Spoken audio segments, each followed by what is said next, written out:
In the late 1920s, Mar-a-Lago was officially recorded as a private residence. Yet, within a few years, documents began treating it as something else entirely. No announcement, no public debate, just a quiet administrative shift that would later redefine its power.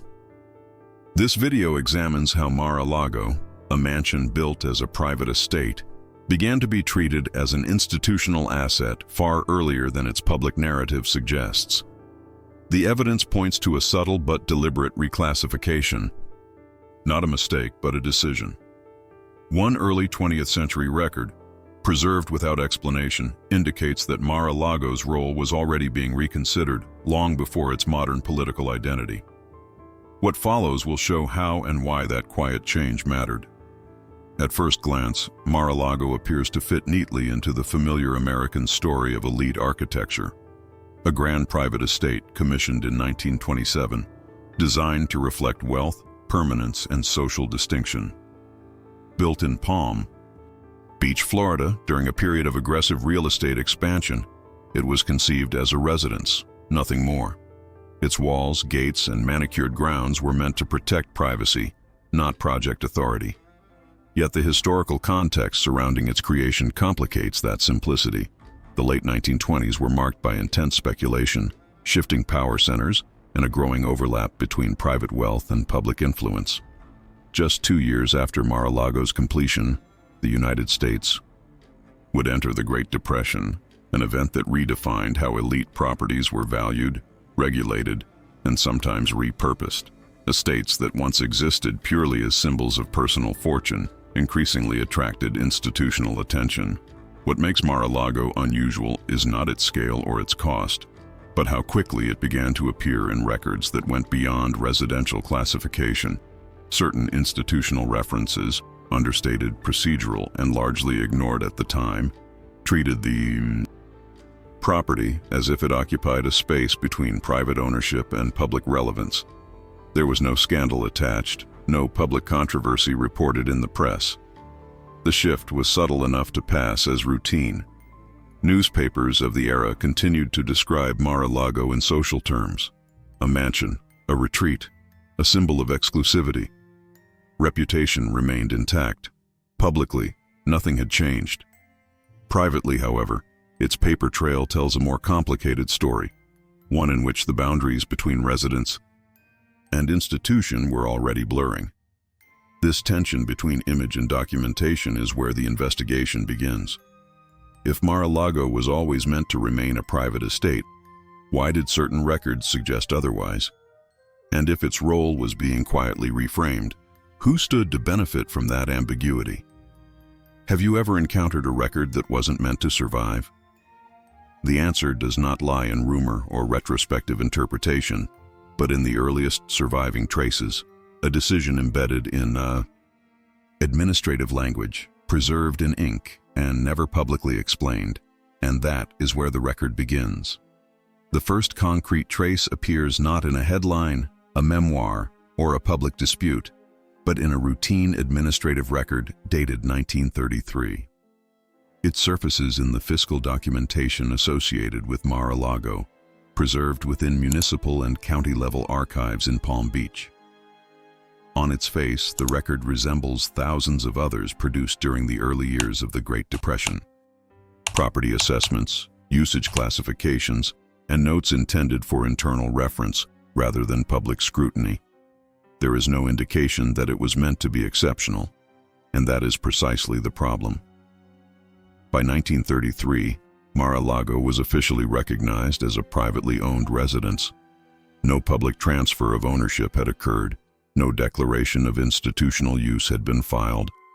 Contemporary press coverage still described the property as a personal estate, notable for its scale but unremarkable in function. Yet within this administrative record, the language departs subtly but unmistakably from what such a property should have warranted. The terminology applied is not residential in character. It does not describe a dwelling, an estate, or a private holding.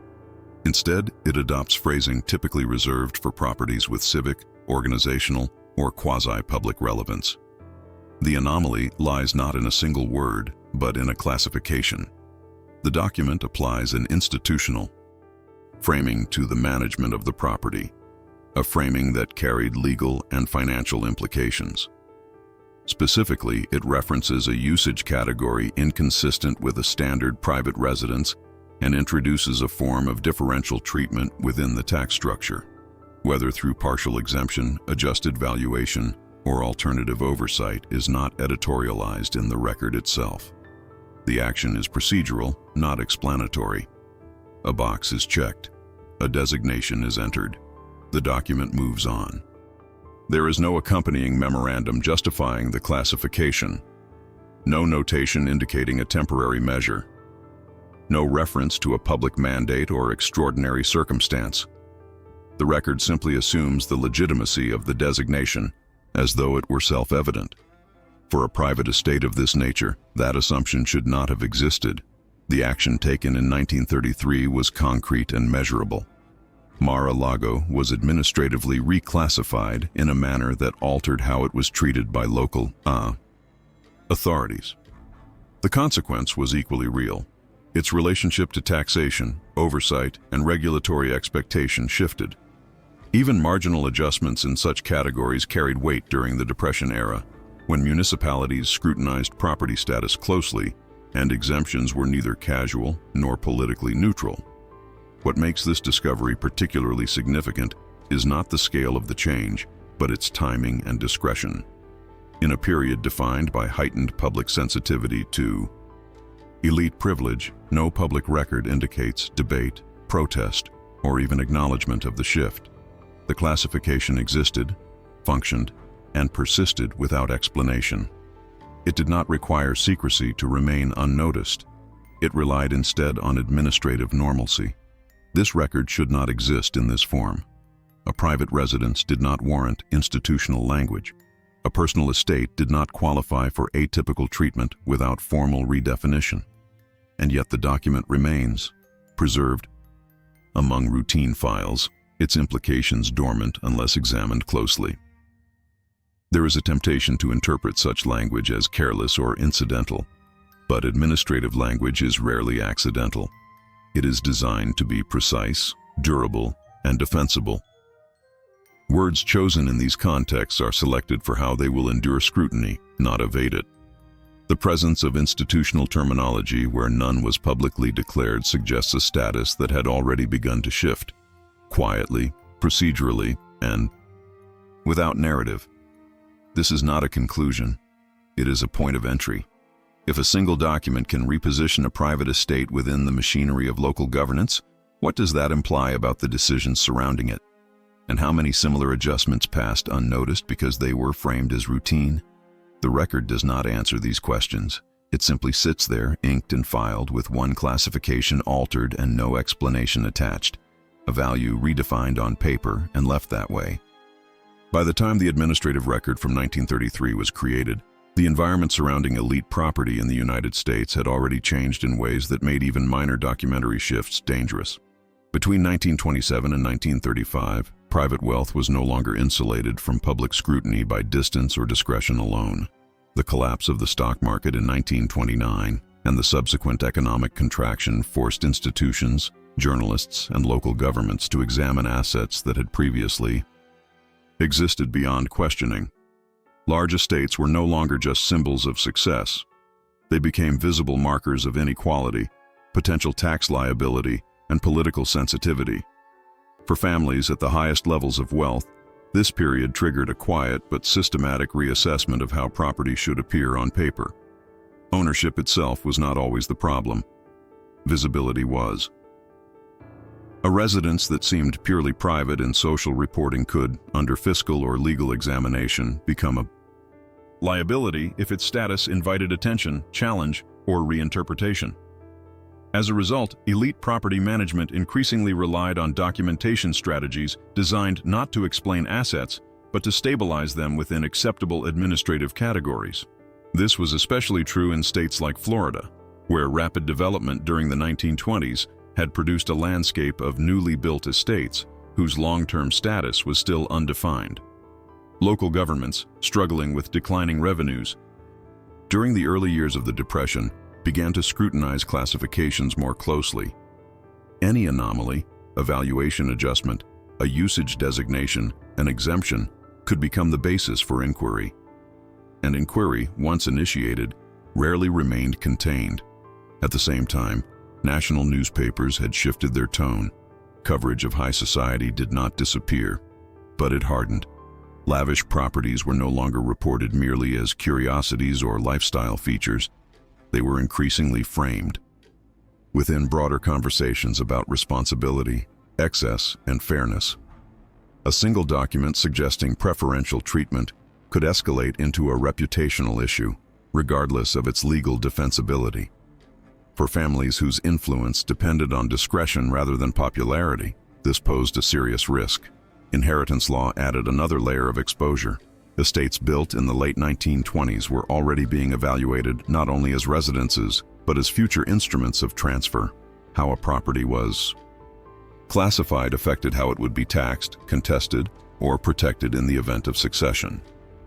Any ambiguity introduced into the record could later be used to challenge ownership terms or trigger reassessment. For this reason, documentary consistency became a form of insurance. The concrete action taken by elite managers during this period was not dramatic, but deliberate. Records were adjusted, language standardized, and certain designations normalized in ways that reduced friction with authorities while avoiding public explanation. Properties were not hidden. They were reframed. The goal was not secrecy in the conventional sense, but invisibility through compliance. An estate that fit smoothly into bureaucratic expectations attracted less attention than one that required clarification. The consequence of this approach was paradoxical. While these strategies reduced immediate risk, they also created paper trails that no longer aligned cleanly with public narratives. A residence, described socially as private, could appear administratively as something more neutral, more abstract, or more institutional. At the time, this discrepancy was not meant to be noticed. It existed as a precaution, not a declaration. But precautions have costs. Once a property's documentation diverged from its public identity, it became dependent on continued silence. Any later attempt to reconcile the two could reopen questions about why the divergence occurred in the first place.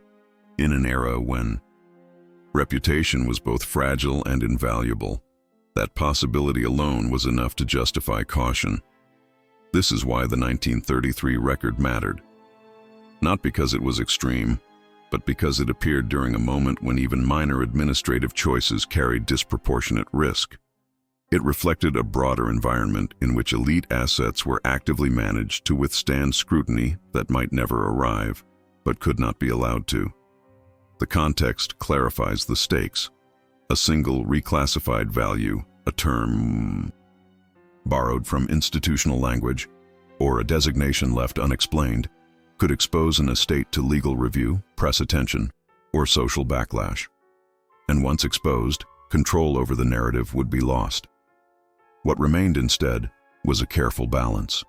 Documents adjusted just enough to protect the asset, but not enough to provoke curiosity. A balance that held only as long as no one compared the record to the reputation. The file closes on a familiar image. A valuation line entered in ink. Precise and unremarkable, its implications invisible unless read against the era that produced it. By 1936, the ambiguity surrounding Mar-a-Lago's administrative status was no longer an incidental byproduct of cautious paperwork. It had become a matter requiring deliberate intervention. The evidence for this does not appear as a signed resolution or a public announcement, but as a convergence of indirect records, correspondence logs, trustee notations, and procedural references that only make sense if a private decision had already been made. That year marks the first trace of an internal alignment between legal, patrimonial, and institutional actors connected to Mar-a-Lago. The documentation does not record the meeting itself in explicit terms. There is no agenda preserved, no list of attendees. What survives instead are its consequences. Synchronized changes in language across separate administrative channels that would not have occurred independently. The parties involved are identifiable by role rather than name. trustees responsible for asset continuity, legal representatives specializing in estate and tax exposure, institutional intermediaries whose function was to translate private intent into acceptable administrative form. Their presence is inferred through the uniformity of the outcome. The record suggests coordination, not coincidence. The action authorized during this period was specific. A partial reclassification of the property's functional framing was approved. Not a transfer of ownership, not a public declaration of new purpose. Instead, an adjustment to how the estate would be treated within bureaucratic systems that governed taxation, oversight, and long-term planning. The language used in subsequent documents reflects this authorization with precision. Terms associated with purely residential use are replaced or softened. Institutional phrasing becomes normalized. The shift is controlled and limited but unmistakable. This was not an emotional decision, nor one driven by urgency.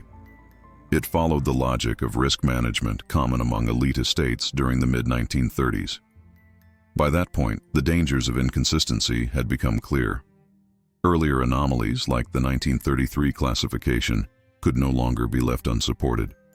A record that existed without justification was a vulnerability. The solution was not to erase it, but to legitimize it retroactively through formal consent. The decision in 1936 provided that legitimacy. Once authorized, administrative bodies could treat the adjusted classification as intentional rather than provisional. What had once looked like an irregularity could now be defended as policy. The property's functional identity began to diverge structurally from its public narrative, not because of secrecy, but because of sanctioned discretion. The consequence of this intervention was irreversible. From that point forward, Mar-a-Lago existed in two parallel frameworks. Socially and publicly, it remained a private estate, described in familiar terms and insulated by reputation. Administratively, however, it occupied a more flexible category, one that allowed for alternative interpretations of use, value, and relevance. Each new document reinforced the previous one, creating continuity where there had once been ambiguity. This shift mattered beyond the immediate moment. Once trustees and legal representatives endorsed the reclassification, reversing it would have required exposure. Any attempt to restore purely residential language would have raised questions about why institutional terminology had been used at all. Silence became the safer option. Continuity replaced clarification. The record shows no dissent, no counter-memos, no evidence of dispute. That absence is itself telling. Decisions of this nature rarely generate opposition when the stakes are understood.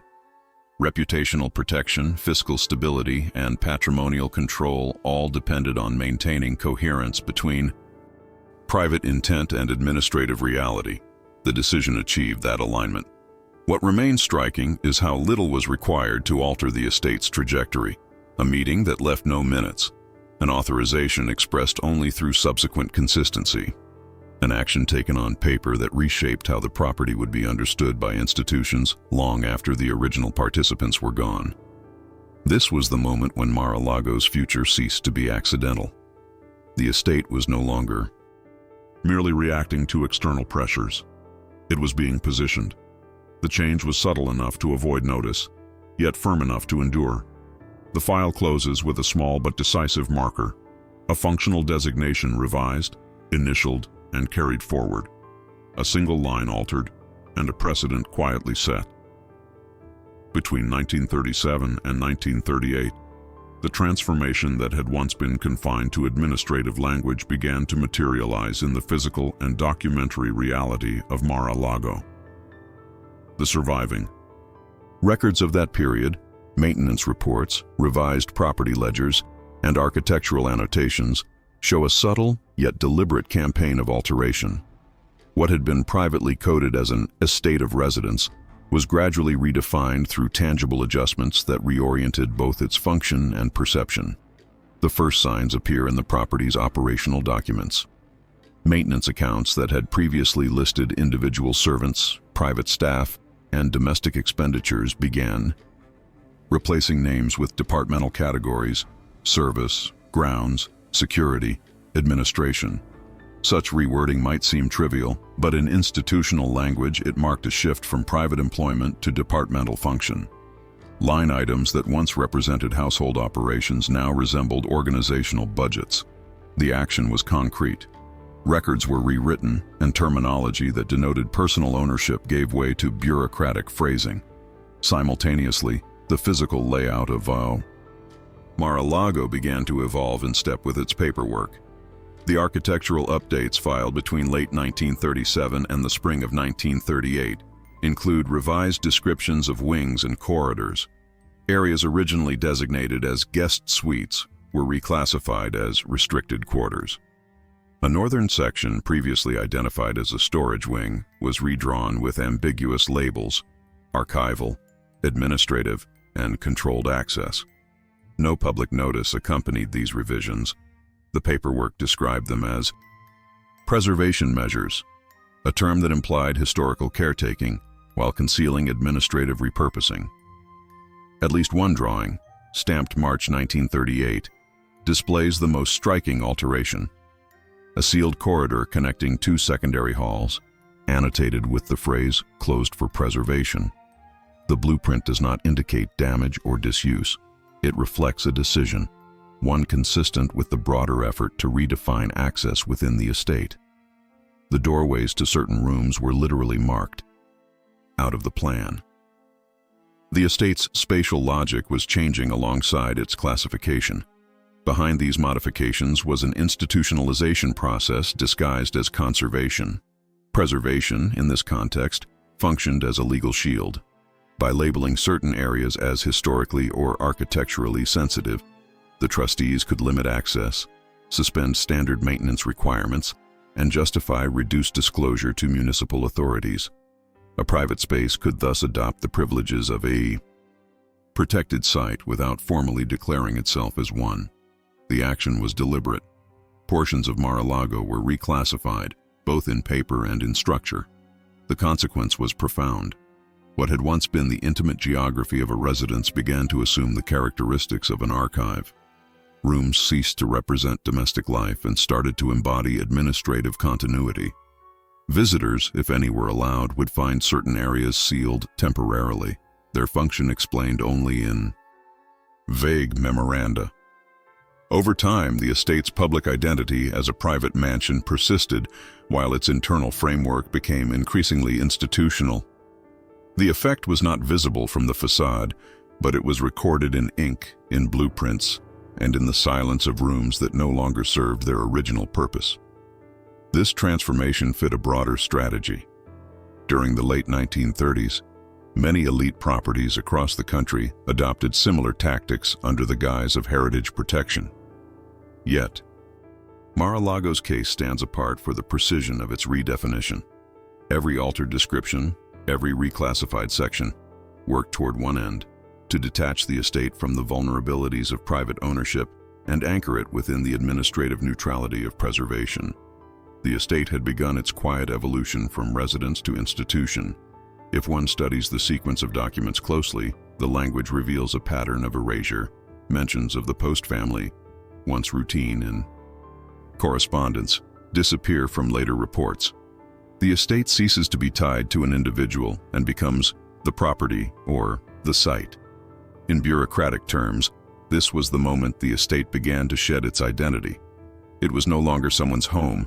It was a managed entity, with continuity beyond personal lineage. The consequence was both protective and corrosive. The estate would endure, but at the cost of its origin. Have you ever wondered who decides what a space is meant to represent? The one who builds it, or the one who rewrites its record? By the end of 1938, Mar-a-Lago stood unchanged to the casual eye, its Mediterranean facade gleaming as always under the Florida sun. But within its walls, maps no longer matched rooms, and ledgers no longer reflected the life they once documented. The transformation was complete enough to be invisible. The file closes with a quiet, almost bureaucratic image. A floor plan stamped with the notation, "Amended for preservation, approved." A doorway, once drawn in pencil, now replaced by a solid line, sealed on paper, and eventually in brick. By 1940, the long series of administrative and architectural adjustments surrounding Mar-a-Lago had achieved their intended effect. The property no longer appeared to belong solely to a private individual. Its paperwork had become a self-sustaining system, a framework capable of concealing the true locus of control behind layers of formality. The question that emerged from this quiet transformation was not what changed, but who ultimately gained from the silence that followed. The answer begins in the years immediately after the reclassification of 1937-1938.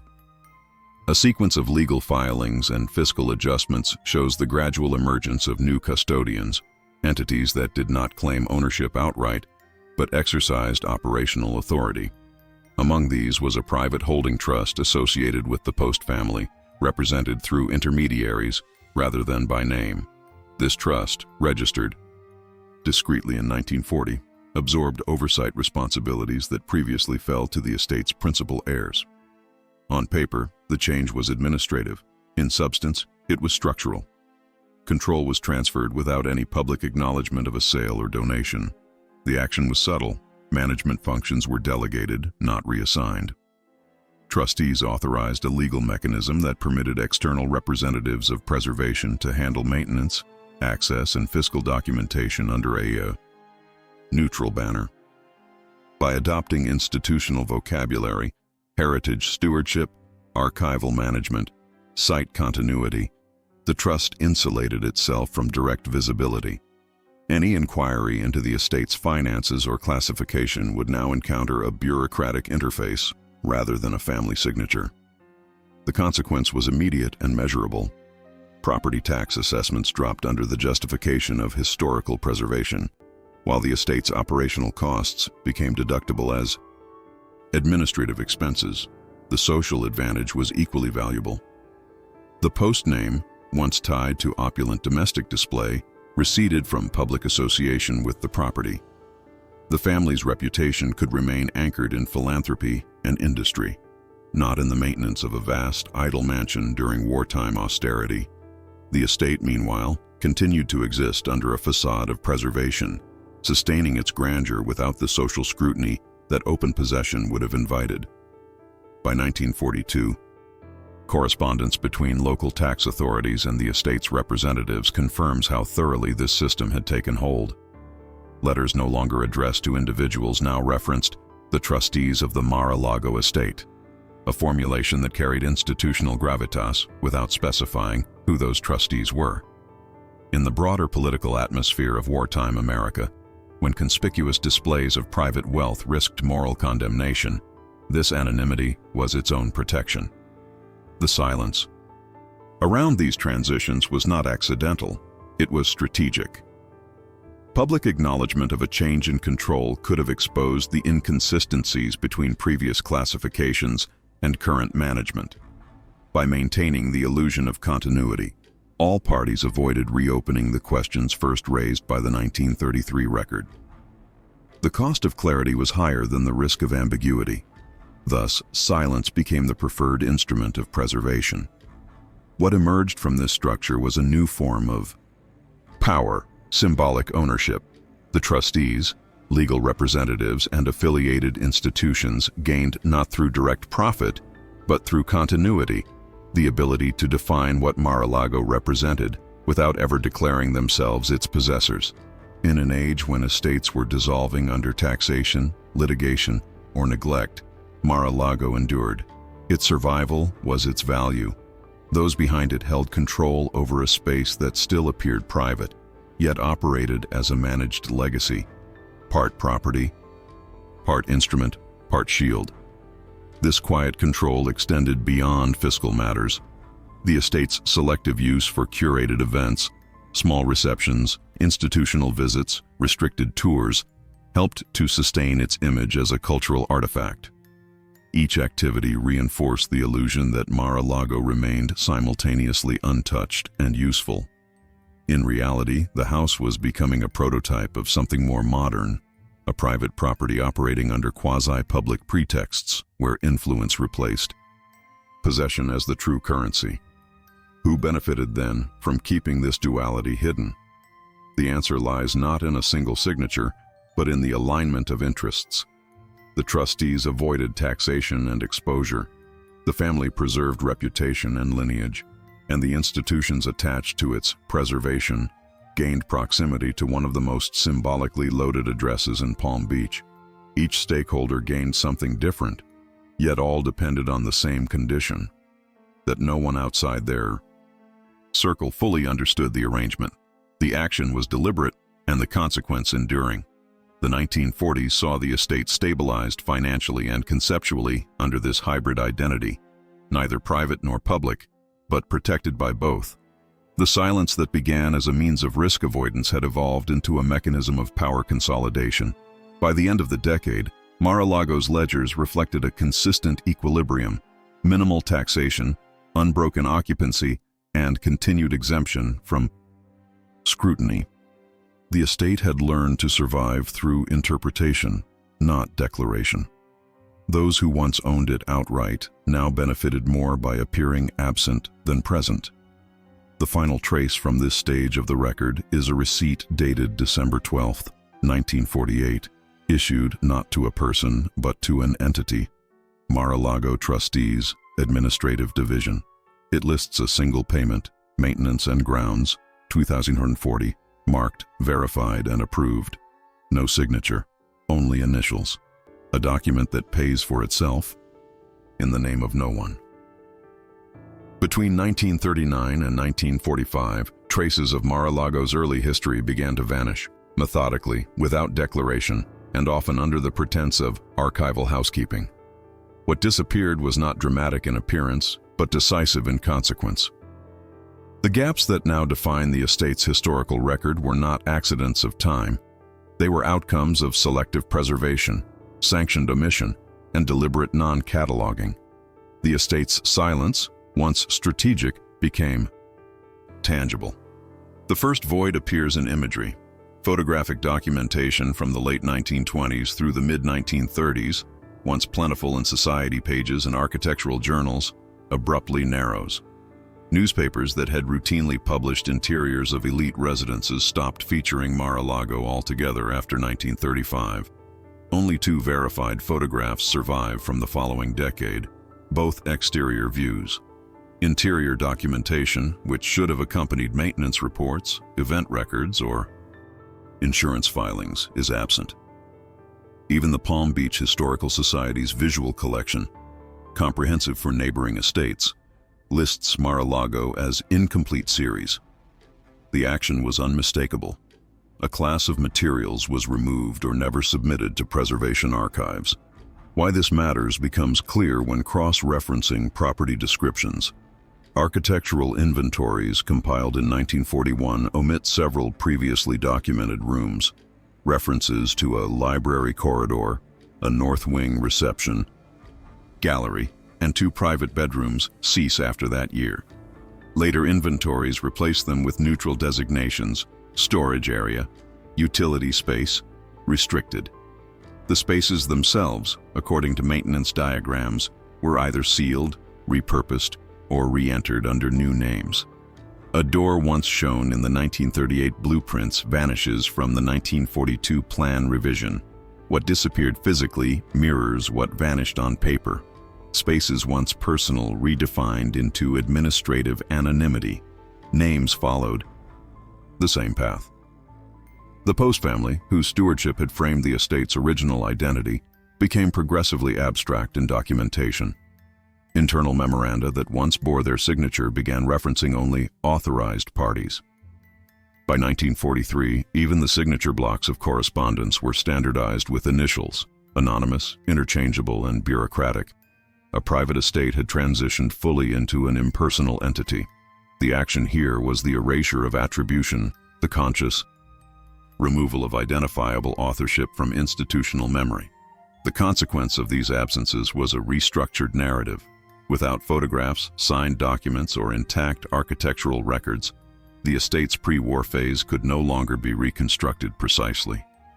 The absence of evidence became a defensive barrier, protecting decisions, shielding beneficiaries, and preempting scrutiny.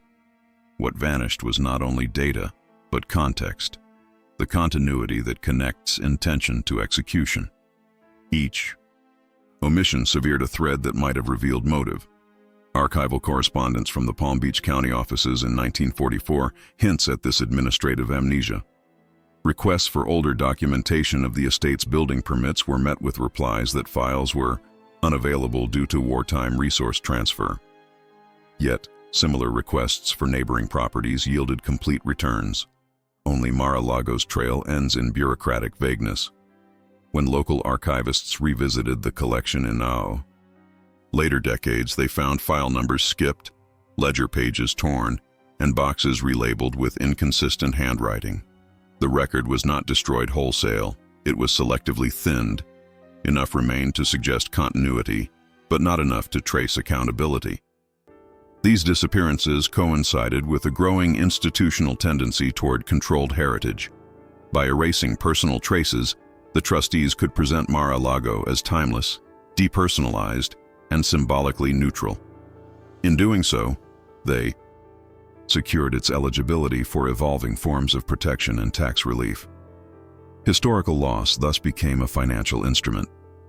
The estate's memory, curated through omission, supported its survival under new legal frameworks. The human cost of this silence is harder to measure. Staff rosters from the 1930s list names that never reappear. Service personnel who once occupied the estate's private quarters vanish from employment records after the administrative shift of 1938. In later documents, their roles are replaced by generic categories: caretaker, groundsman, attendant, without identity. A living network of people who maintained the estate became invisible in its official story. Their absence completes the erasure of the mansion's private past. To walk through Mar-a-Lago today is to move through layers of this selective continuity. The architecture that survived, arches, tiled courtyards, and gilded ceilings, conceals the rooms that didn't. The missing photographs and erased names leave no physical void. They leave a conceptual one. Each sealed door or renumbered hallway represents a decision not to remember. What vanished was not only record, but permission, the right to know what once was. The estate's transformation depended on that void being permanent. It ensured that when the property later re-emerged under new ownerships and political identities, its foundations would be unquestioned, its past unknowable by design. The last surviving notation from this period is dated April 10, 1945, typed in faint ribbon ink on county letterhead. Records pertaining to the North Gallery, removed for duplication. No return date specified. No follow-up entry exists. The folder that should contain the duplicates is missing entirely. A name crossed out in pencil on the next page marks the point where the trail ends. The first thing you learn when you compare surviving records from Mar-a-Lago is that the paper does not agree with itself.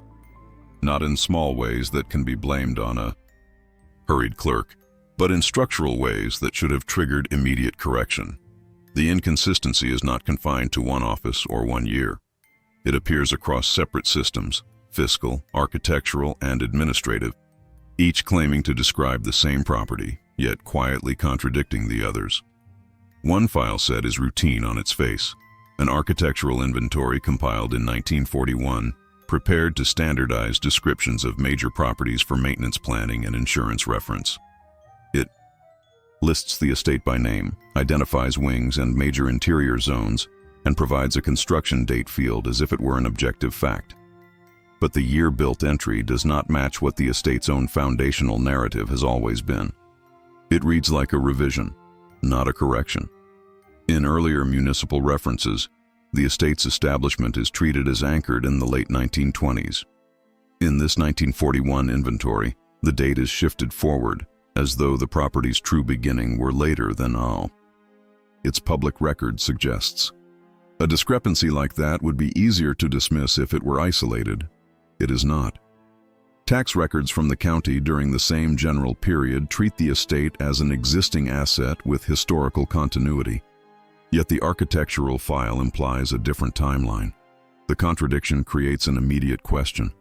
How can a property be simultaneously old enough to require preservation framing and new enough to be built again in bureaucratic terms.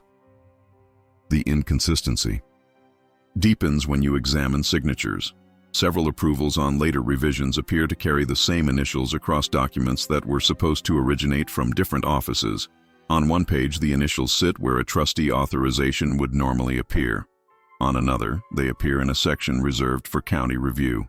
The handwriting is identical, the pressure pattern consistent. That does not prove fraud, but it establishes something that does not close logically. The same sign-off seems to travel across institutional boundaries without leaving a trace of the transfer. The signature behaves less like an identity and more like a tool, reused, repositioned, and made to serve multiple procedural roles. Then there is the matter of valuation. Estate values in Palm Beach during the early 1940s were not immune to fluctuation, but the valuation curve for Mar-a-Lago does not behave like a market-driven assessment. At points where comparable properties trend upward or stabilize, Mar-a-Lago's entries flatten in a way that reads less like economics and more like administrative restraint. In certain fiscal summaries, the language becomes deliberately nonspecific: improvements, structures, site maintenance, stewardship costs. These terms are not inaccurate, but they are unhelpfully vague. They replace the kinds of specific descriptors that would normally anchor value: square footage, major renovations, interior classifications, updated usage. The record is not you lying. It is refusing to say exactly what is being valued. This is one of the most important forms of inconsistency. Not contradiction, but deliberate generalization. When a document avoids detail, it prevents comparison. When it prevents comparison, it prevents accountability. The action in this period is therefore concrete, even when the wording is not. The record is being reframed through generic language, administrative vocabulary that smooths over specific decisions. The effect is to make the estate legible to bureaucracy while remaining unreadable to anyone attempting to reconstruct intent. The consequence of this pattern is persistent documentary fragility. A property can survive missing photographs. It can survive sealed wings. What it cannot easily survive is a record that does not reconcile across systems. Because inconsistency invites reclassification, reassessment, and dispute. It creates openings for future authorities to ask questions that earlier caretakers avoided.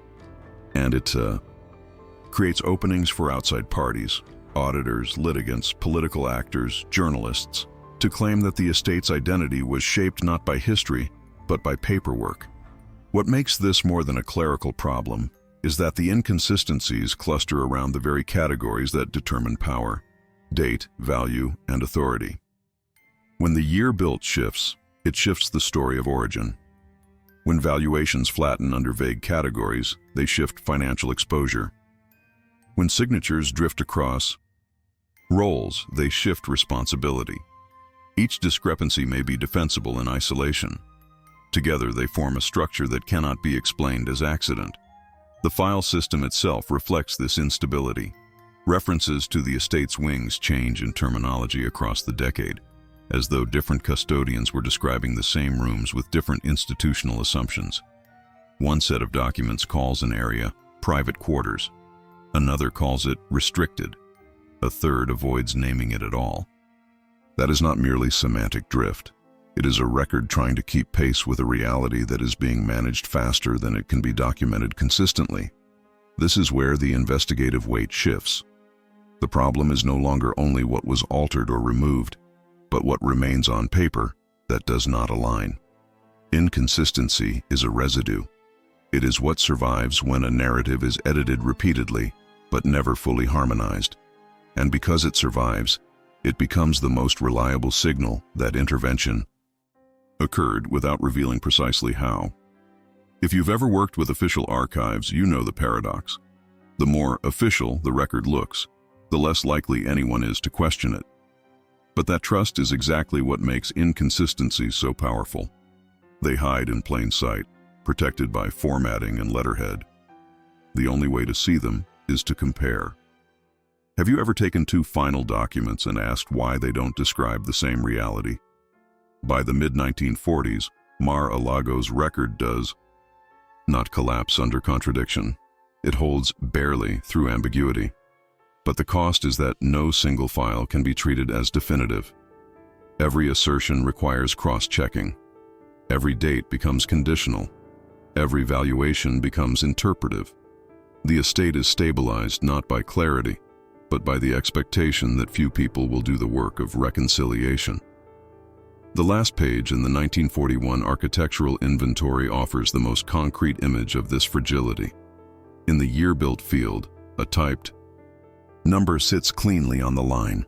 Beneath it, in darker pencil, a second number is written over the first. Next to it are two small initials, unexplained, unreferenced, and not matched to any named signatory. A date overwritten, a correction without an author, and a record that cannot decide what it is allowed to admit. By 1946, the American press had entered a different phase of attention. The war was over, the economy was shifting, and the country's tolerance for untouchable privilege had narrowed. In that climate, a property like Mar-a-Lago could no longer rely on its walls to protect it. The risk was no longer confined to local tax disputes or quiet administrative questions. The risk was reputational contagion, national, rapid, and difficult to contain once it started. If the inconsistencies in Mar-a-Lago's record had become visible to the wrong audience, the story would not have remained technical, it would have become moral. Post-war journalism was increasingly willing to frame elite behavior in terms of advantage, evasion, and manipulation. A document trail suggesting that a private residence had been quietly treated as an institutional asset, receiving protections, exemptions, or privileged classification, could have been presented as a model of how wealthy actors survived the Depression differently than everyone else. And in 1946, that kind of framing was not merely embarrassing. It was destabilizing. The first predictable vector would have been national newspapers. Looking for emblematic stories, Mar-a-Lago carried visual power. A fortress of wealth in Palm Beach, built in 1927, already known enough to be recognizable. If reporters obtained even a portion of the administrative record, especially the post-1933 language shifts and the 1941 dating contradictions, the narrative could be constructed without needing internal access. It would have been enough to show discrepancies between public description and official documentation. And once a national outlet framed the story as intentional, the public would not demand nuance. They would demand a name. That demand would have threatened alliances that depended on discretion. Palm Beach's social ecosystem was not merely local society. It intersected with financiers, political donors, civic boards, and institutional networks that relied on non-public coordination. A scandal anchored to one estate could have forced other properties into scrutiny by association. The estate's trustees would have understood that risk immediately. Any exposure at Mar-a-Lago could lead to questions about how many other elite properties were managed through similar administrative hybridity. The risk was not isolation, it was precedent. The real estate market itself would have been vulnerable. Elite property value is not determined only by square footage or location. It is determined by status stability, the assumption that ownership and function are straightforward, lawful, and socially legitimate. If Mar-a-Lago's classification was revealed as strategically flexible, it could have introduced doubt into the entire category of private estates with public privileges. That doubt would have affected investors, insurers, lenders, and buyers. A single public controversy can force reassessment, not only of one property's valuation, but of the rules that protect the class of properties it represents. This is where the record begins to suggest active containment, not dramatic censorship, but procedural management, designed to prevent alternative narratives from forming. The action was concrete, files were restricted, documentation became less descriptive, and correspondence routes shifted from named individuals to institutional designations. Requests for older records met unavailable responses. Interior documentation narrowed. Architectural language became generic. In administrative terms, the estate was being insulated against interpretation. This containment had a specific purpose. Alternative. Narratives grow in the gaps between visible facts. If the estate's custodians could keep the record coherent enough to pass routine review, while vague enough to resist scrutiny, then no outside party could produce a definitive scandal story. Ambiguity was not a flaw, it was a strategy, and it was safer than erasure, because erasure leaves obvious wounds. Ambiguity leaves fatigue. The consequence was the normalization of silence as policy. It became an operating principle across multiple systems. Fiscal records, architectural inventories, trustee communications. Silence did not mean nothing happened. Silence meant nothing was allowed to be easily proved. It meant that even if a journalist suspected manipulation, they would struggle to build a clean chain from decision to benefit. The record would always provide plausible administrative explanations, preservation, stewardship, continuity, without ever specifying the mechanism. What made this especially effective in the post-war period was the public's limited patience for technical complexity. A scandal requires clarity. It requires a villain, a motive, and a document that explains itself. Mar-a-Lago's record offered none of those cleanly. It offered contradiction, vagueness, and missing material, enough to suggest intervention, but not enough to pin it to a single accountable figure. That is a sophisticated form of protection. It does not defeat scrutiny, it exhausts it. And yet, the risk never disappeared.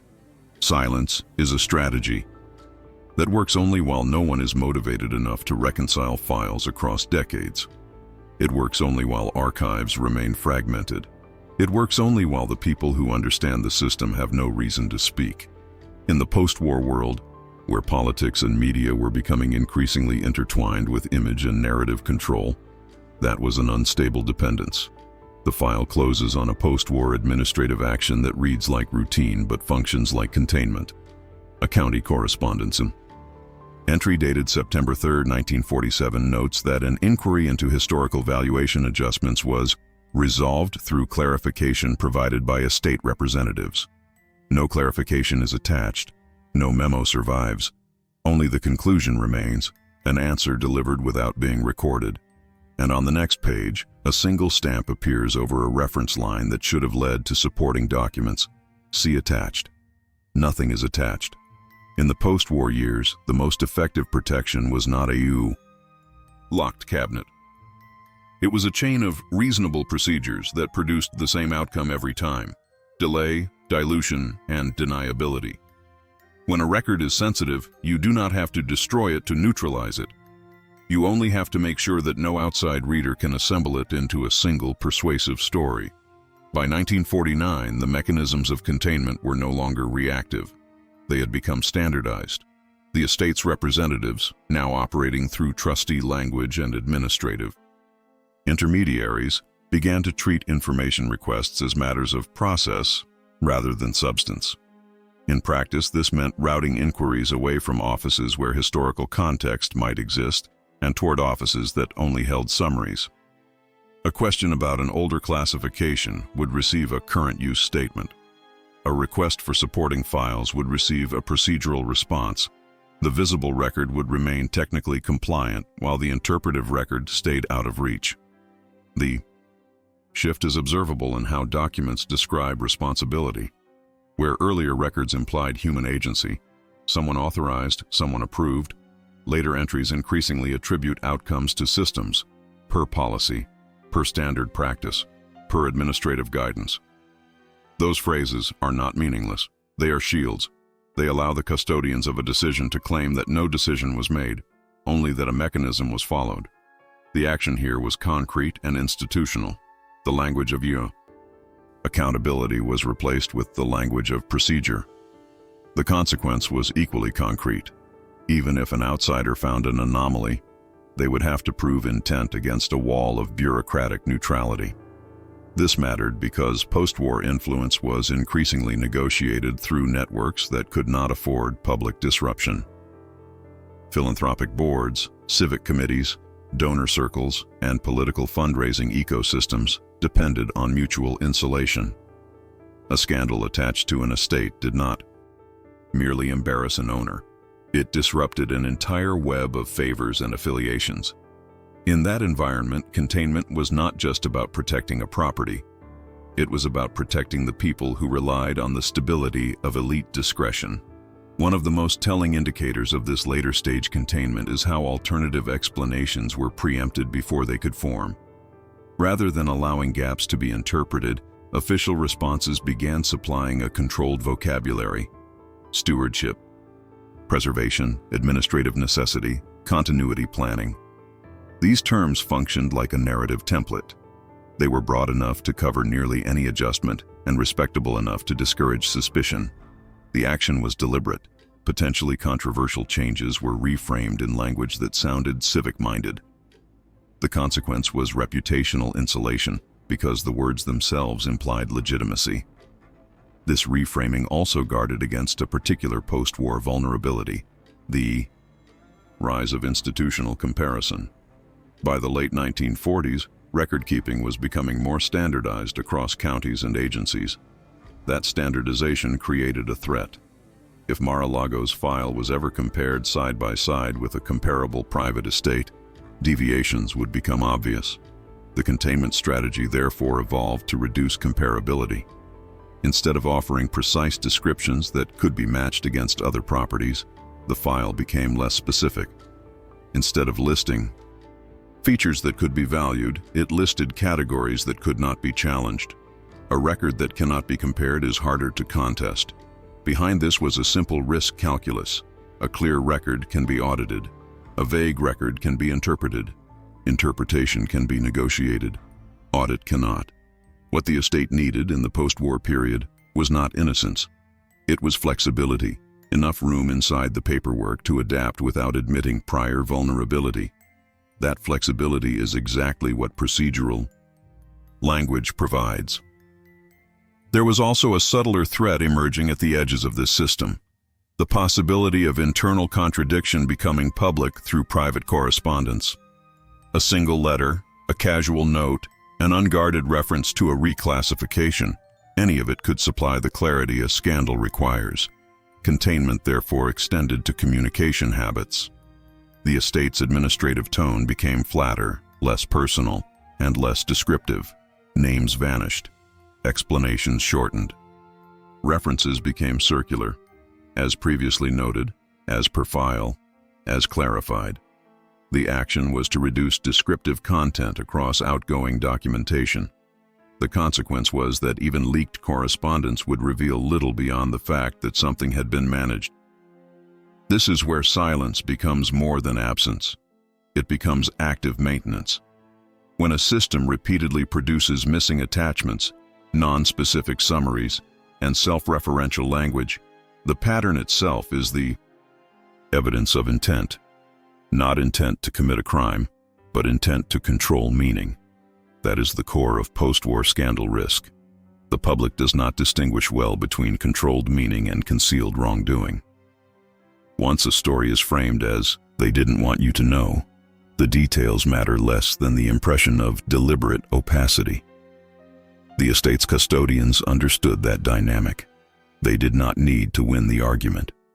They needed to prevent the argument from forming with enough clarity to spread.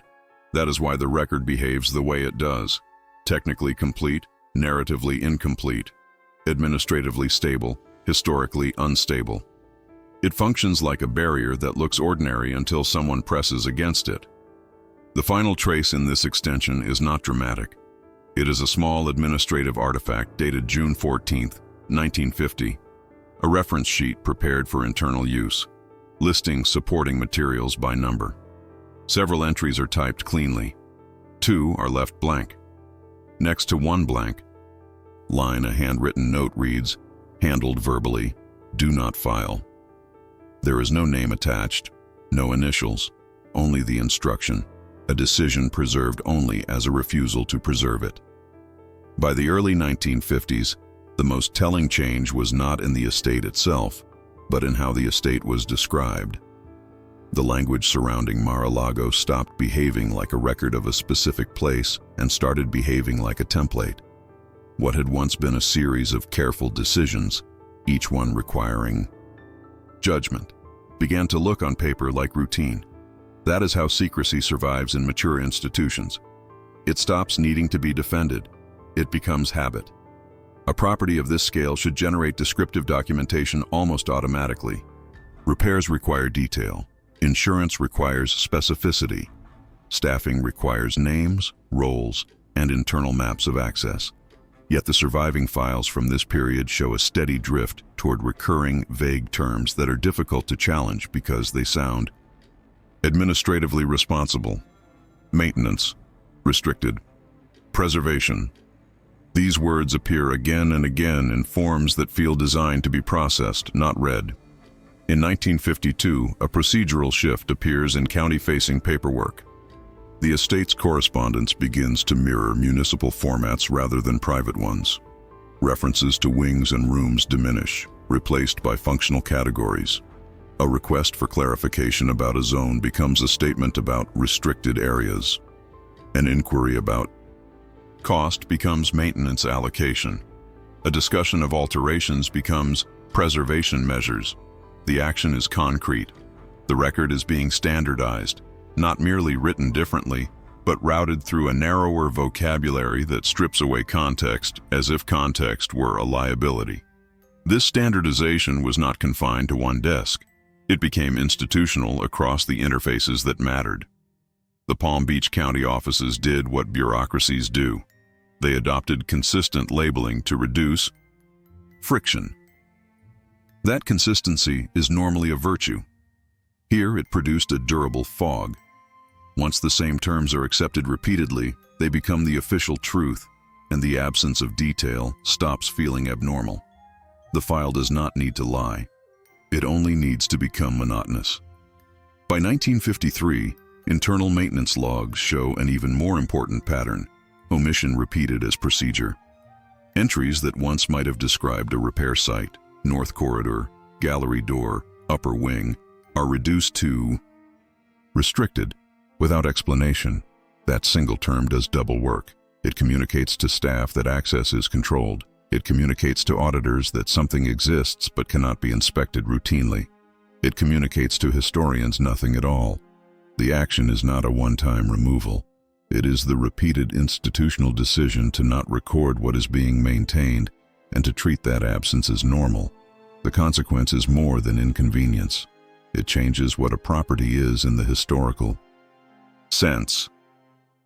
A private residence is legible through domestic detail, rooms, names, routines, changes. An institution is legible through categories, operations, policy, access control. When a residence adopts the record-keeping habits of an institution, it begins to lose its private past, even if nothing visibly changes in the structure. The house becomes a managed entity, whose meaning is defined by the systems around it, not by the life once lived inside it. This is why normalization is more dangerous than concealment. Concealment can be confronted. Normalization becomes invisible. Once restricted appears often enough, nobody asks what is restricted. Once preservation becomes the explanation, nobody asks what is being preserved or from whom. The record trains its readers to stop expecting specificity. It lowers curiosity through repetition. The estate's custodians benefited from this shift precisely because it required no dramatic action. No one had to argue. No one had to authorize a fresh intervention. The pattern itself functioned as a shield. When the same vague terms appear for years, they create an implicit claim. This is ordinary. And if it is ordinary, it is not suspicious. The bureaucracy absorbs the estate's ambiguity and returns it as routine. The process also produced a quiet social outcome. As the administrative record became less descriptive, the public story became easier to manage. A property surrounded by incomplete files does not invite clean narratives, and clean narratives are what drive social memory. In the early post-war decades, elite circles were already skilled at controlling what reached the press. The added layer here was institutional dullness, documentation so standardized that even if glimpsed, it would not translate into a compelling account. The estate became historically forgettable by design, even while remaining symbolically impressive. A subtle indicator of this social forgetting is how references to internal spaces flatten over time. Once a room is renamed into a category, it stops being a room. It stops being part of a personal geography and becomes part of an operational grid. Categories do not carry stories, they carry compliance. And compliance is a poor substrate for memory. The result is a peculiar kind of legitimacy, not the legitimacy of transparency, but the legitimacy of administrative regularity. If the forms are filled, if the stamps are applied, if the vocabulary matches what authorities accept, then the absence of detail becomes proper. This is where the normalization of silence completes its function. Silence is no longer something maintained through active resistance to inquiry. Silence is maintained through expected paperwork. Every year, a form repeats the same vague phrasing. It teaches the system that no further detail is needed. Every time an office files the document without question, it ratifies the omission as correct. The action that defines this stage, therefore, is repetitive and institutional. Omission is reproduced across years, across departments, and across staff turnover. Even if individual custodians changed, the language remained. A new clerk could inherit the template without inheriting the reason. A new trustee could approve the phrasing without remembering its origin. That is how a strategy becomes tradition, detached from motive and protected by habit. The consequence is what might be called legitimized forgetting. Not just missing files, but a culture of record-keeping that makes missingness feel like standard practice. Over time, this shapes what later investigators can even ask. If a record never names a room, no one can demand its history. If a record never identifies an author, no one can assign responsibility. The past becomes unchallengeable, not because it is defended, but because it is undefined. And yet the normalization is not total. It leaves behind small signs of strain, moments where the template almost fails to contain what it is meant to contain. A clerk writes a detail and then crosses it out. A line begins with a location and ends as a category. A margin note appears and then disappears in the next copy. These are not revelations. They are residues of a reality that still requires management. If you were handed only these standardized files, you might conclude there was nothing to find. That is the point. The system trains you to accept the absence of narrative as evidence of normalcy. But normalcy is not proof. It is simply what a record looks like when it has been made safe to handle. Would you trust a file more because it looks routine, or less because it never has to explain itself? The last document in this sequence is dated August 18, 1955. A maintenance summary sheet, thin paper, typed fields, filed as unremarkable. Under Work Performed, a single phrase appears: Preservation, restricted section. No description of what was preserved, no description of what section, no name of who authorized it. Just a checkbox marked Completed and a faint stamp indicating it was received and accepted. A routine entry that preserves nothing except the habit of not saying what was done. What changed next was not vocabulary, but infrastructure. Once the paperwork had been reduced to safe, repeatable categories, the system began to build tools that made those categories difficult to escape. In other words, the silence was no longer just written into forms. It was engineered into the way records were stored, copied, and retrieved. In 1958, a quiet administrative modernization took hold across county record-keeping in Palm Beach. File consolidation, standardized indexing, and the increasing reliance on secondary reference systems, cards, ledgers, microfilm reels, duplicate registers. For most properties, these systems improve traceability. For a property like Mar-a-Lago, they provided something else, a way to preserve procedural completeness while letting descriptive history fall away in the transition. The key shift was the movement from narrative documentation to coded documentation. Instead of describing spaces, offices began to reference them through internal identifiers, section numbers, unit labels, access codes, designed for clerical speed rather than interpretive clarity. A room became a line item. A corridor became an entry. A change became a coded update. The action was concrete and irreversible. Older descriptive attachments were replaced with standardized reference sheets. whose meaning depended on internal maps that were not publicly circulating. The consequence was immediate. Even when a record technically existed, it became unreadable outside the administrative context that created it. This is how omission becomes self-perpetuating. Once a retrieval system expects codes instead of descriptions, the absence of narrative stops being noticeable. A clerk searching by index does not miss a missing explanation. The explanation is not part of the search. Architecture. The system rewards minimalism. It rewards consistency. And because Mar-a-Lago's file had already been normalized into broad categories, it fit this architecture perfectly. The estate's documentation became compliant by design, not by effort.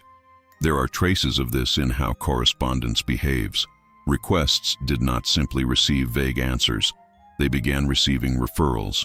See indexed entry, see register, see prior notation. This was not obstruction in tone. It was obstruction in structure. A referral is only helpful if the referenced material is accessible and descriptive. If the referenced material is coded, incomplete, or internally defined, the referral becomes a closed loop. The action here was procedural. Inquiries were redirected into systems that could confirm the existence of a record without revealing its content. The consequence was reputational safety through administrative inevitability. Nothing denied, nothing explained.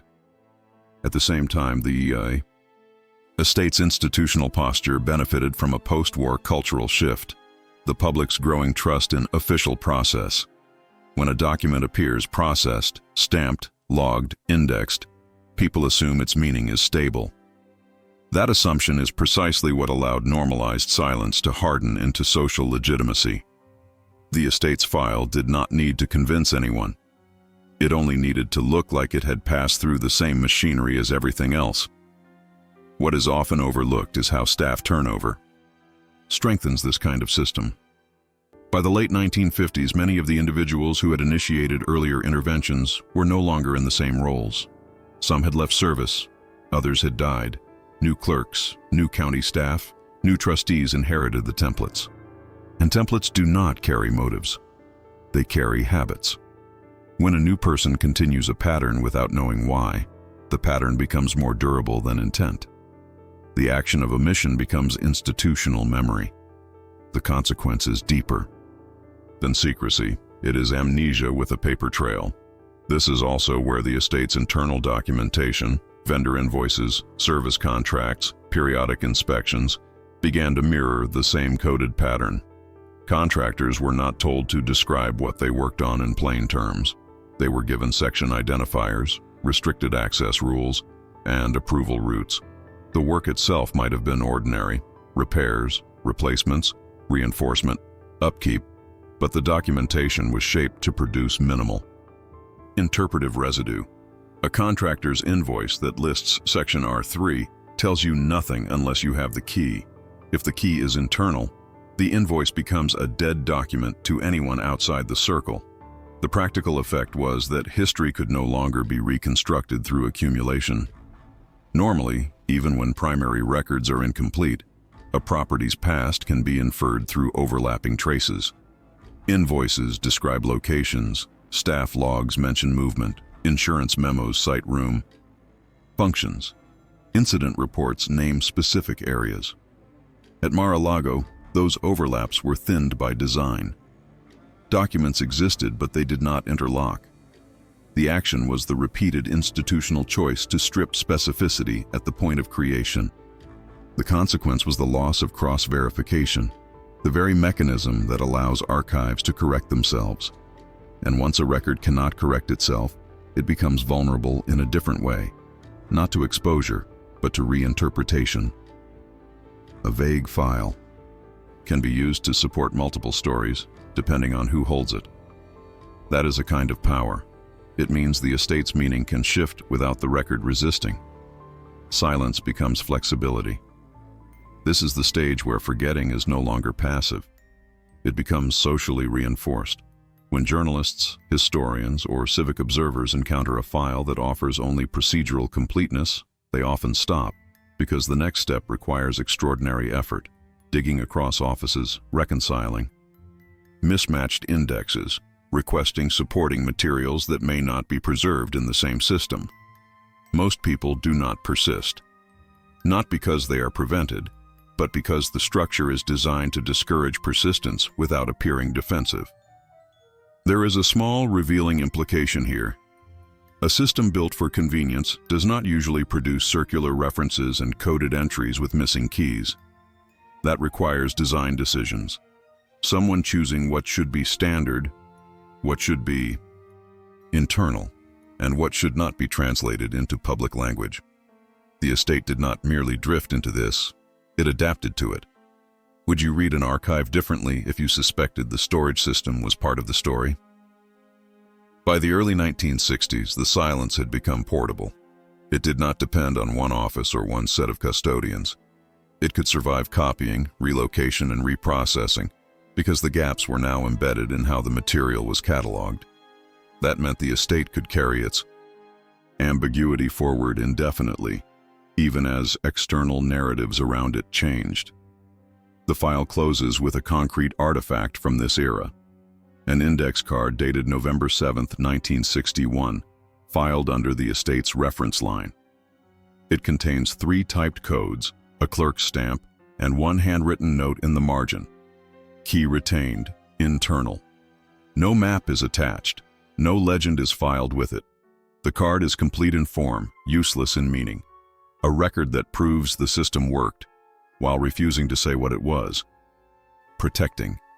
Today, Mar-a-Lago exists in a state that would have been difficult to imagine in the estate's early paperwork. Not simply as a private property and not merely as a social landmark, but as a national symbol whose meaning is assumed to be obvious. The contemporary narrative is clean. It begins with the mansion's origin as an elite residence in Palm Beach, tracks its later transitions, and arrives at the present as though the path were continuous and fully documented. The public version is not necessarily false. It is simply stabilized, smoothed into a story that can be repeated without forcing anyone to confront what the record never fully preserved. That stabilization has a recognizable pattern. The official descriptions emphasize architecture, ownership milestones, and the visible fact of ongoing relevance. They rarely linger on the administrative in-between, the mid-century reclassifications, the coded indexing systems, the vague maintenance language that replaced specificity, the years where documentation thinned into procedural completeness. When these gaps are acknowledged at all, they are treated as natural loss, a consequence of time, war, routine disposal, or the ordinary imperfection of archives. The effect is to make absence feel harmless, rather than structured. This matters because the estate's legacy is now powerful enough to override its missing context. In the present, Mar-a-Lago's cultural and political weight makes the need for documentation feel secondary. The property is constantly photographed, described, mapped, litigated, reported on, and debated. Visibility creates a false sense of historical transparency. People assume that a place so visible must be well recorded. But visibility in the present is not the same as legibility in the past.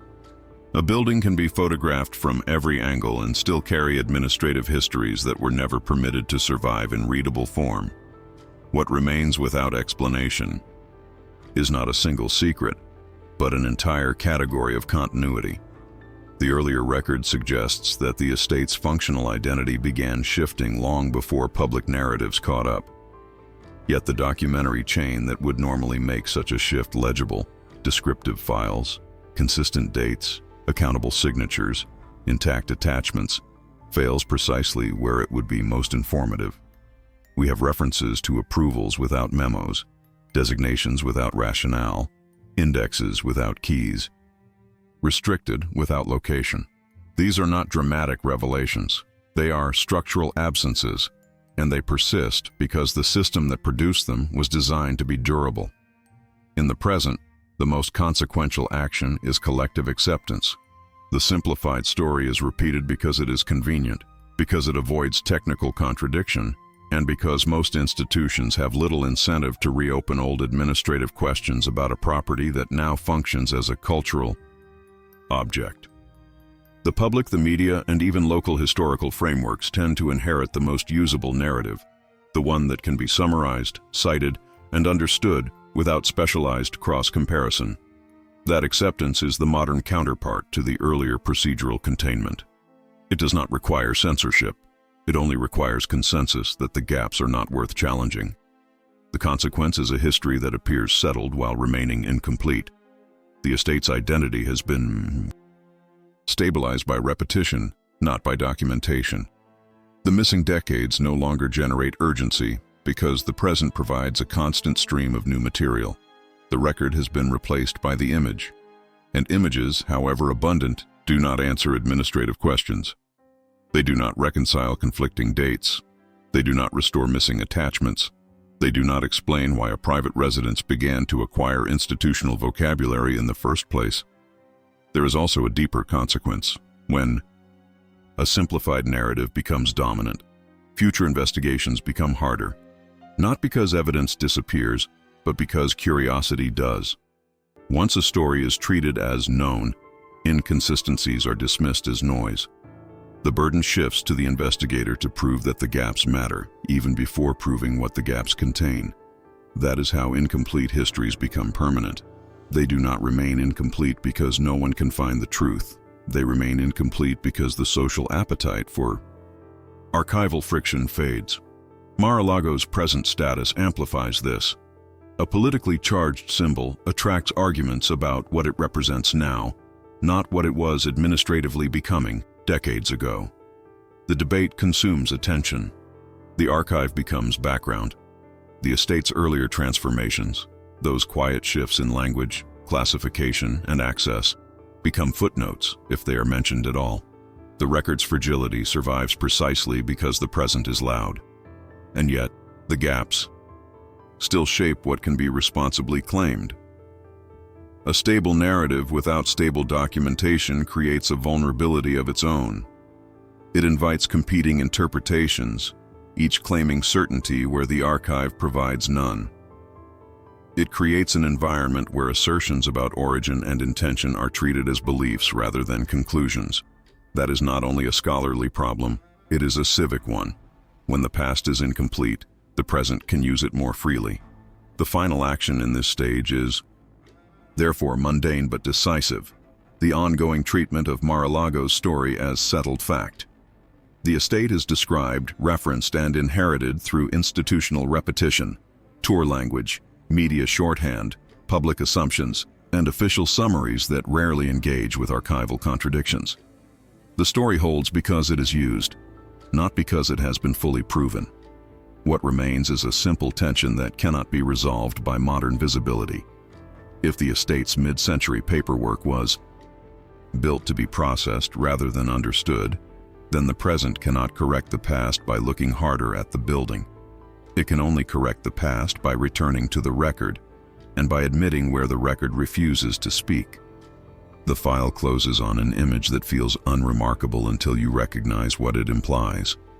A modern reference binder, clean, indexed, complete, contains a photocopied historical summary with a line that should have led outward. See original attachment. Beneath it, in the margin, someone has written a note in contemporary pen. Attachment not located. A history stabilized in print, and an archive still missing the page it depends on. There is a final stage in every long institutional story where the past stops being argued and starts being packaged. For Mar-a-Lago, that stage did not arrive through a single announcement. It arrived through accumulation, press summaries, public talking points, curated timelines, and the subtle discipline of repeating only what can be cleanly supported in modern formats. The present does not erase the earlier record, it renders it optional. One of the most consequential shifts occurred when the property's identity began to be validated by modern designations rather than by archival continuity. In 1980, when Mar-a-Lago was designated a National Historic Landmark, the estate gained a type of official recognition that changes how people relate to its history.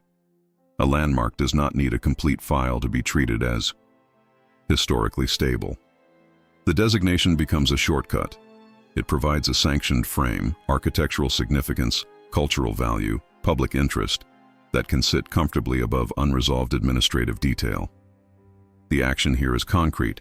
The estate is formally recognized in a way that elevates summary over complexity. The consequence is predictable. The public learns to trust the label more than the ledger.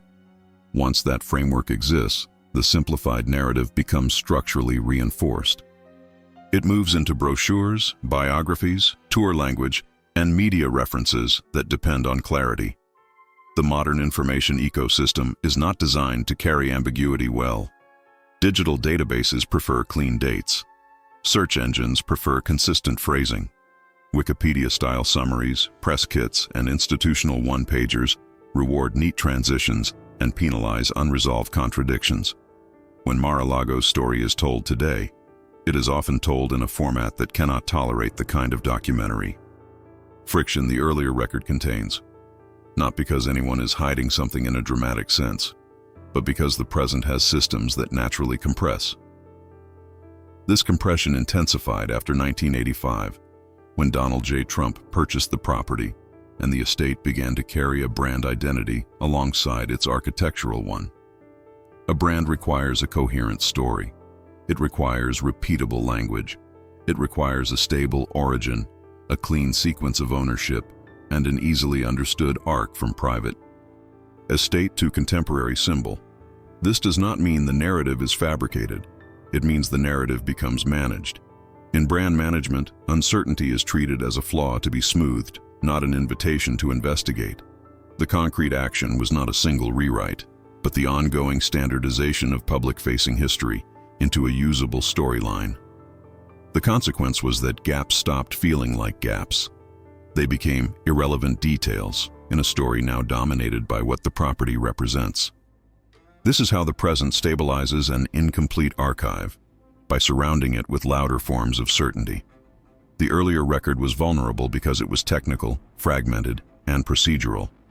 The present record is resilient because it is abundant, searchable, and continuously reproduced. Every article that repeats a clean timeline makes the next repetition easier. Every public explanation that omits mid-century administrative complexity makes the omission feel normal. Over time, the simplified version becomes what people mean when they say the history, even when that version cannot answer basic archival questions about how the estate's identity was administratively shaped. There is also a modern barrier that did not exist in the earlier decades: legal and institutional segmentation. Today, the story of a significant property can be distributed across private archives, municipal holdings, federal designations, corporate records, and media databases, each governed by different access rules and preservation practices. In theory, digitization should make history more accessible. In practice, digitization often creates a second layer of disappearance. What does not get scanned becomes invisible, and what gets scanned without context becomes misleadingly complete. A single PDF in a database can appear definitive, even when it is only a fragment. This is where the present's acceptance of a simplified version becomes an active force. It is not only that the public prefers a clean story. Institutions prefer it as well. Local offices prefer files that are closed, resolved, and uncontroversial. Heritage organizations prefer narratives that support protection and educational value without inviting administrative dispute. Media outlets prefer summaries that can be communicated quickly. Even historians, working within limited time and access, may rely on the most stable public-facing materials because they are the easiest to cite. The action is collective and measurable. The simplified version is repeated as the default reference across systems that shape public memory. The consequence is that the incomplete history becomes self-sealing. What remains without explanation in the present is therefore not just a missing attachment or a conflicting date. It is the absence of an authoritative bridge between the estate's early bureaucratic evolution and its later symbolic role. The modern narrative often treats the transition as inevitable. An estate becomes a landmark, then a club, then a political symbol, as though each stage simply followed the last. But inevitability is a storytelling device. Administrative history is rarely inevitable. It is built from choices, classifications, and controlled language. Exactly the kinds of things that the earlier record suggests were managed carefully and preserved imperfectly. The present does not resolve that tension. It masks it with scale. Mar-a-Lago is now too prominent to be ignored, and that prominence paradoxically reduces pressure to answer archival questions. When a place becomes a symbol, arguments concentrate on meaning, not documentation.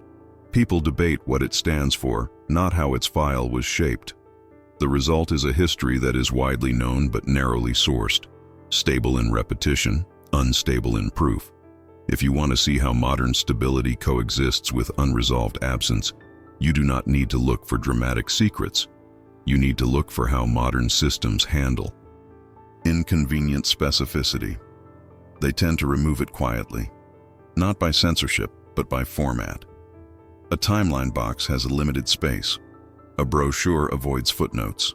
A press release does not mention contradictory dates. A digital archive entry prioritizes metadata over narrative. The silence persists because it is compatible with the tools that now distribute history at scale. So the present leaves us with a problem that is not about scandal, but about legitimacy. A story can be socially legitimate while still being historically incomplete. A legacy can be intact while its foundations remain partially undocumented. And once a legacy is powerful enough, the demand for completeness weakens because the symbol feels more real than the file. Would you trust a history more when it is everywhere, or less because it no longer needs to prove itself? The final image from the present is not an old ledger or a sealed door. It is a modern artifact, a digitized archival entry, cleanly indexed, with a thumbnail preview of a scanned page. The metadata shows a title, a date, and a source location. Under Attachments, there is a single line, one file referenced. The link is inactive. The system reports, "Item not available." A record that looks complete on screen, and a missing file that still decides what the story is allowed to be. And so the record settles back into its familiar posture, complete enough to be cited, incomplete enough to be safe. The modern archive presents Mar-a-Lago as a fixed monument, named, catalogued, photographed, and endlessly referenced, yet the most decisive years remain flattened into administrative silence, as if time itself agreed to look away. What we are left with is not merely a missing attachment or a broken index. It is a lesson in how power preserves itself through paperwork and how a place can outlive its own explanations. In halls like these, truth is rarely destroyed in one dramatic act. It is diluted, rephrased into policy, filed under neutral terms, copied without keys, and stored in systems that reward compliance over clarity. The corridors remain. The chandeliers still hang. The stone still holds its shape. But the meaning of each room, each threshold, each sealed passage is decided not only by architecture but by those who control the language that describes it. That is the quiet responsibility of institutions. Not simply to preserve what is beautiful, but to preserve what is accurate, especially when accuracy is inconvenient. When archives become comfortable, when narratives become standardized, when a landmark designation replaces a ledger's contradictions, society inherits a history that is stable and respectable, yet never fully verified. And the most enduring form of influence is not to erase the past, but to determine which version of it becomes repeatable. If this investigation resonated with you, let us know. It tells the algorithm these forgotten halls are worth exploring again. Leave your thoughts below.